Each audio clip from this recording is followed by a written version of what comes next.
It is November.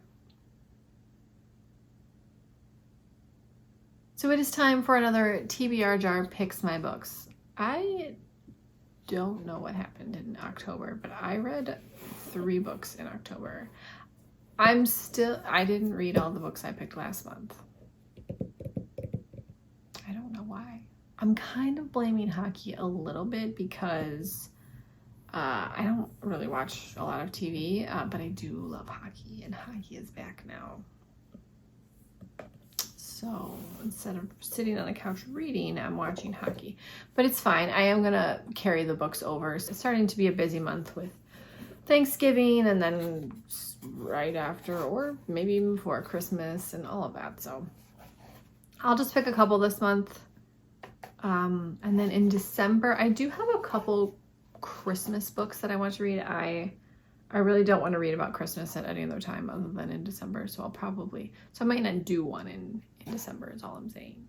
So maybe I'll pick 5 and this will be my November and December TBR. So that's what I'll do. I'll pick 5 and this will be my November and December TBR because I know I'm going to pick some like standalone books in December that are Christmas themed. Let's get into it. What do we have first? Oh, there's 2 here. Hold on. Ooh, a book that involves a road trip. The Remarkable Journey of Coyote Sunrise. This is a young adult book, but that's a fantastic book. I laughed, I cried.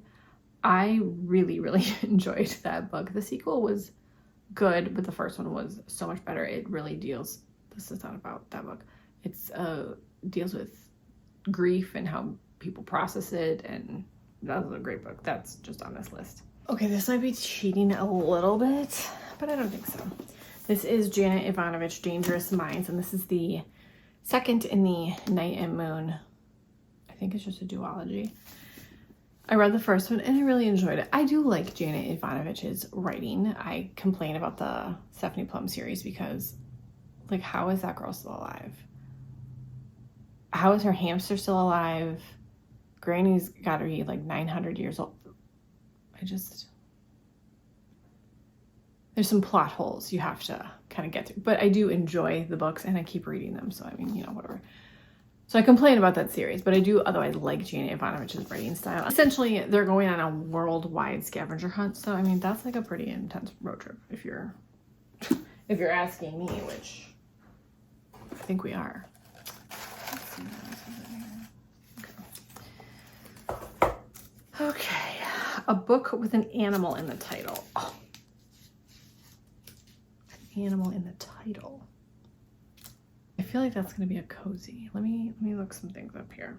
The Lion, the Witch, and the Wardrobe. My daughter loves to read and she loves fantasy.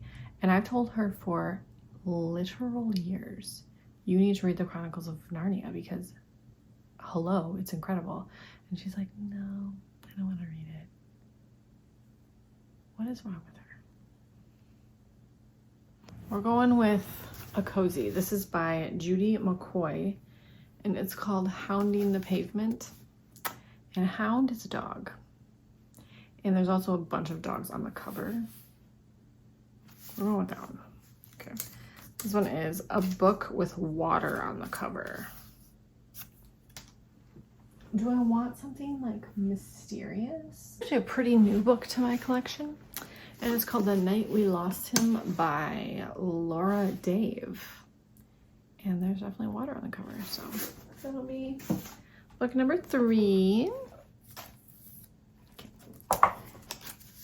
A book with a 7-word title. You can tell I copied these lists from other people online because I barely have to type anything before the search generates the rest of my question. The Art of Racing in the Rain. And I almost chose this for the dog book because it has a picture of a dog. Is this book really sad? Heart-wrenching. Oh gosh. But deeply funny. Anyway, we're going with The Art of Racing in the Rain. 1, 2, 3, 4, 5, 6, 7. All right, let's do one more. My box is getting a little bit empty here. It's not at all. Oh gosh. A book featuring a cat or a dog. Okay, we've got several animal books. I'm choosing a different one. This is,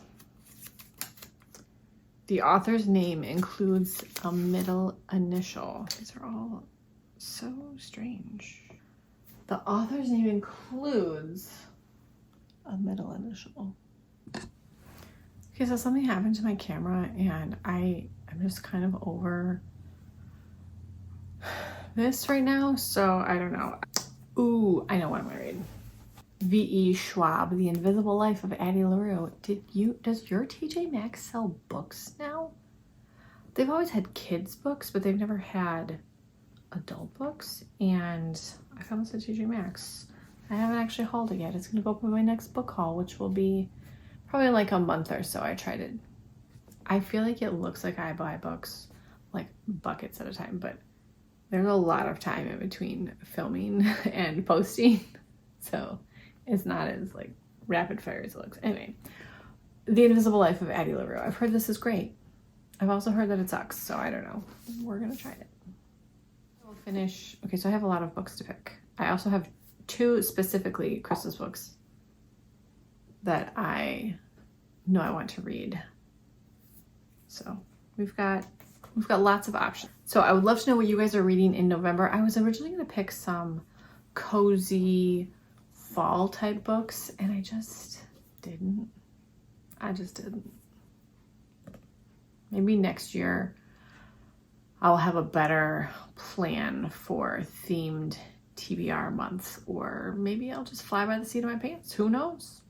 Let me know what you were reading in November and December, or what you read in October. I genuinely cannot believe we are to November. That is, I'm so cold already. I'm so cold. And it's not even cold yet. I'm so cold. Anyway, thank you guys so much for watching. I hope you enjoyed this bonus book video on a Sunday. Leave a comment. Let me know what you're reading or what you're up to today. Be sure to give this video a thumbs up. Subscribe if you haven't already, and I will talk to you in my next video.